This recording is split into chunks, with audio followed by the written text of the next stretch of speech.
వాళ్ళు మన army navy air force దెబ్బకొట్టిన ప్రయత్నిస్తారు. సో అందుకని మాక్ డ్రిల్ సికింద్రాబాద్ లో కంటోన్మెంట్ సైనిక్ పురి, వాయుపురి ఇవన్నీ ఉన్నాయి కదా, కంటోన్మెంట్ ప్రాంతం ఉంది. గోల్కొండలో కూడా కంటోన్మెంట్ ప్రాంతం ఉంది.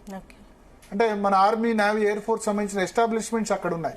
సో అందుకని మెయిన్ థ్రెట్ ఒకవేళ శత్రు దేశం చేస్తే కనుక మెయిన్ గా ఈ ఆర్మీ నేవీ ఎయిర్ ఫోర్స్ ఉన్న ప్రాంతాలు, సమీప ప్రాంతాల్లో చేయొచ్చు. అందుకని సికింద్రాబాద్, గోల్కొండ కంటోన్మెంట్, తర్వాత కంచన్ బాగ్ ఆల్సో డిఆర్డిఓ మీకు ఉంటుంది. తర్వాత నాచారం, ఈ 4 ప్లేసెస్ లో ఉంటుంది. రేపు మాక్ డ్రిల్ ని Arvind Kumar disaster management authority, state disaster management authority ఆయన పర్యవేక్షిస్తున్నారు.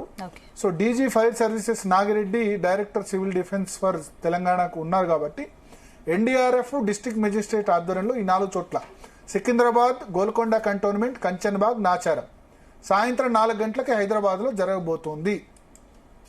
తర్వాత రైల్వేకి సంబంధించి కూడా సౌత్ సెంట్రల్ రైల్వేలో రేపు జరగబోతుంది. రైల్వేకి సంబంధించి కూడా పూర్తి స్థాయి అంటే ఇటువంటి పరిస్థితుల్లో ఏ విధంగా ఉండాలి కొన్ని చెప్తారు వాళ్ళు మాక్ డ్రిల్లో. అంటే ఏంటంటే మీరు బల్ల కింద దాక్కోండి, ఇటువంటి సూచనలు చెప్తారు. ఆ సమయంలో సైరన్ల మోత 4 గంటలకి రేపు సైరన్లు మోగిస్తారు సాయంత్రం. ఆ సమయంలో దృఢమైన లేదా అండర్ గ్రౌండ్ ఏరియాలో షెల్టర్ తీసుకోవాలి. దృఢమైన అంటే గట్టిగా, అంటే పైనుంచి పైకప్పు పడినా ఎటువంటి నష్టం జరగని ప్లేస్ లో షెల్టర్ తీసుకోవాలి. తర్వాత ఎలక్ట్రిక్ పరికరాలు, గ్యాస్ వంటివి ఆఫ్ చేయాలి. ఆల్ క్లియర్ అని సందేశం వచ్చే వరకు ఎక్కడికి వెళ్లొద్దు. సాయంత్రం 4:15 నిమిషాలకు భద్రతా దళాలు ఎయిర్ రైడ్ డ్రిల్స్ నిర్వహిస్తాయి.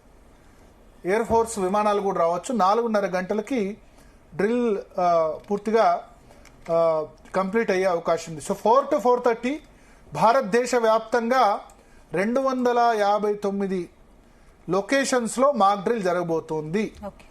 అందరూ కూడా సిద్ధంగా ఉండాలి. భద్రతా బలగాలు భారతదేశ ప్రభుత్వం ఇచ్చిన దానికి అయితే సిద్ధంగా ఉండాలి. సో దీనికి ఆధారంగా